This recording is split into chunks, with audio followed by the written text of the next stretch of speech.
Hello friends, मैं मनोज कुमार आपके बीच में लेकर आए हैं सामान्य अध्ययन, जिसमें हम देख रहे हैं मध्यकालीन इतिहास। अभी तक हम खिलजी वंश से देखे थे, आज उसके आगे देखेंगे तुगलक वंश, जिसमें है दिल्ली सल्तनत के सुल्तान के शासनकाल में शाही महलों में हिंदू देवी देवताओं की पूजा होती थी। कौन था शासनकाल? किसका शासनकाल था? नसीरुद्दीन खुसरो शाह। अगला है आपका वह सुल्तान जिसके साम्राज्य में सीमाओं की सुरक्षा हेतु एक विशेष सेना को नियुक्त किया था। कौन था? अलाउद्दीन खिलजी। ठीक है। अगला है वह राजवंश जिसके अंतर्गत विचारक की चरम कर्ज हुआ। कौन था? तुगलक। अगला है भारत में सर्वप्रथम सांकेतिक मुद्रा टोकन करेंसी का प्रचलन किसने किया? मोहम्मद बिन तुगलक का। ये क्या था? टोकन करेंसी स्टार्ट किया था, जैसे सांकेतिक मुद्रा। अगला है दीर्घकालीन अवस्था तक शासन करने वाला, सबसे ज्यादा शासन करने वाला उसमें कौन था? मोहम्मद बिन तुगलक। अगला दिल्ली का वह सुल्तान है जिसने अमीरों को ख्वाजा दास या सहदास माना जाता था। वो था कौन था? तुगलक, मोहम्मद बिन तुगलक। अगला राज्यों के खर्च पर हज की व्यवस्था करने वाला पहला शासक कौन था? फिरोज शाह तुगलक था। अगला है वह सुल्तान, दिल्ली का वह सुल्तान जिसने एक अनुवाद विभाग की स्थापना की, जिसमें दोनों संप्रदाय के लोगों को एक दूसरे को विचारों को बेहतर समझने के लिए समझा जा सके, उसके लिए अनुवादक रखा था। तो कौन था वो? फिरोज शाह तुगलक। एक भाषा से दूसरी भाषा को लैंग्वेज समझने के लिए अनुवादक विभाग खोला हुआ था। अगला है दिल्ली का वह सुल्तान जिसने एक रोजगार कार्यालय दीवाने खैरात या दारुल सफा की स्थापना की थी। वो कौन था? फिरोज शाह तुगलक। अगला है सर्व कर लगाया जाता था। सर्व कर लगाया जाता था किसके लिए? सिंचाई के लिए, सिंचाई के लिए। और दिल्ली जौनपुर शहर की स्थापना किसने की? फिरोज शाह तुगलक, फिरोज शाह तुगलक ने। अगला है दिल्ली के ब्राह्मणों पर जजिया कर लगाने वाला सुल्तान कौन था? वो भी फिरोज शाह तुगलक था। अगला है टोपरा तथा मेरठ में 2 अशोक स्तंभ दिल्ली ले आया था। 2 अशोक स्तंभ टोपरा और मेरठ से, तो वो कौन था? वो भी फिरोज शाह तुगलक था। अगला है बेरोजगारों की सहायता दिल्ली में रोजगार कार्यालय की स्थापना किसने की थी? वही है, क्वेश्चन रिपीट हो रहा है आंसर आपका। जो यहाँ पर रोजगार कार्यालय दीवानी खैरात या दारुल सफा, जो कि आज के समय में बहुत जरूरत है, वो कौन था? फिरोज शाह तुगलक। अगला है सर्वप्रथम लोक निर्माण विभाग की स्थापना किसने की थी? फिरोज शाह तुगलक ने। अगला है तैमूर ने भारत पर आक्रमण किया और दिल्ली को लूटा था। उस समय कौन था? किसके समय कौन था? नासिर मोहम्मद के कार्यकाल में तैमूर आया था और उसने भारत को और दिल्ली को लूटा था, आक्रमण किया और दिल्ली को लूटा। किस वंश के सुल्तानों ने सबसे अधिक समय तक देश में राज किया? रिपीटेड क्वेश्चन है आपका। तुगलक।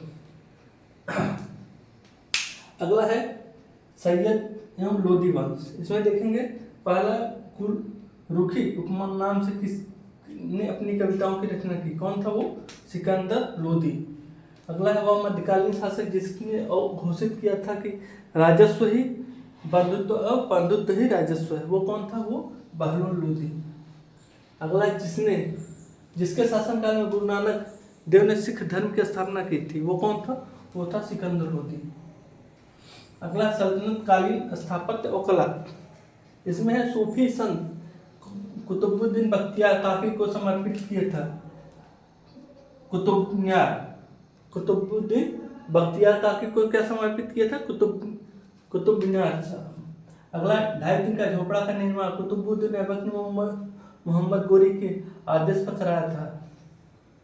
कब कराया था? 1194 ईस्वी में। अगला है भवन और निर्माणकर्ता। भवन है सुल्तानगढ़ी। सुल्तानगढ़ी का निर्माण किसने कराया था? इल्तुतमिश ने।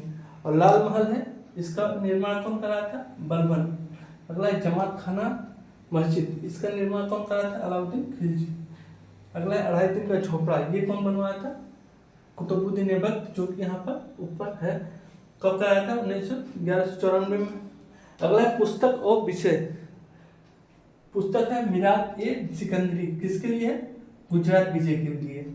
अगला है बुरहान ए मासिर, किसके लिए है? बहमनी के अहमदनगर का इतिहास है इसमें। अगला है रियाज उस सलातीन, तो यह बंगाल का इतिहास इसमें है। अगला है रियाज उल इंसान, इसका कौन सा विषय है? मोहम्मद गवाह के पत्रों का संग्रह है, महमूद गवाह के पत्रकारों का संग्रह। अगला है भारतीय वास्तुकला में कुर्सी सुर्खी का प्रारंभ हुआ था सल्तनत के सुल्तानों द्वारा। अगला है चित्तौड़ का कीर्ति स्तंभ निर्माण करा था, किसने कराया था? राणा कुंभा ने चित्तौड़ कीर्ति स्तंभ का निर्माण करा था। अगला है प्रसिद्ध संगीतकार तानसेन का मकबरा कहाँ है? आपका मध्य प्रदेश ग्वालियर में। अगला है जनता मंतर के नाम पर जन ख्याति प्राप्ति खगोलिक वेधशाला का दिल्ली में निर्माण करा था, कौन था? जयसिंह द्वितीय ने। अगला सल्तनत कालीन साहित्य एवं साहित्यकार, इसमें है साहित्य कृति जिसके कुछ अंश 2.5 दिन का झोपड़ा नामक वास्तुकृत में से मिलते हैं। कहाँ से मिलते हैं? हरकेली नाटक से। अगला है केली नाटक से। अगला है अल बिरून ने अपना प्रसिद्ध ग्रंथ तारीख उल हिंद लिखा था, किस भाषा में लिखा था? अरबी भाषा में। अगला है फवायदुल फवाद नामक पुस्तक निजामुद्दीन औलिया की बातचीत का विवरण है, इसका संकलन किया गया है, कहाँ किया गया है? अमीर हसन खिलजी ने किया था। फवायदुल फवाद नामक पुस्तक निजामुद्दीन औलिया की बातचीत का इसमें विवरण है। अगला है ग्रंथ और रचनाकार रस कौमुदी, इसके रचनाकार हैं श्रीकंठ, और राग विबोध, इसके रचनाकार हैं सोमनाथ। अगर चतुर्दंडी प्रकाशिका देखेंगे वेंकट रमन है, जो कि वेंकट मखिनी के नाम से भी जानते हैं। आज हम क्या क्या देखें? तुगलक वंश, उसके बाद सैयद एवं लोधी वंश, अगली बार देखें सल्तनत कालीन स्थापत्य एवं कला, और इस समय हम देख रहे हैं सल्तनत कालीन साहित्य एवं इतिहास का। बाकी का हम नेक्स्ट पार्ट देखेंगे, तब तक के लिए धन्यवाद।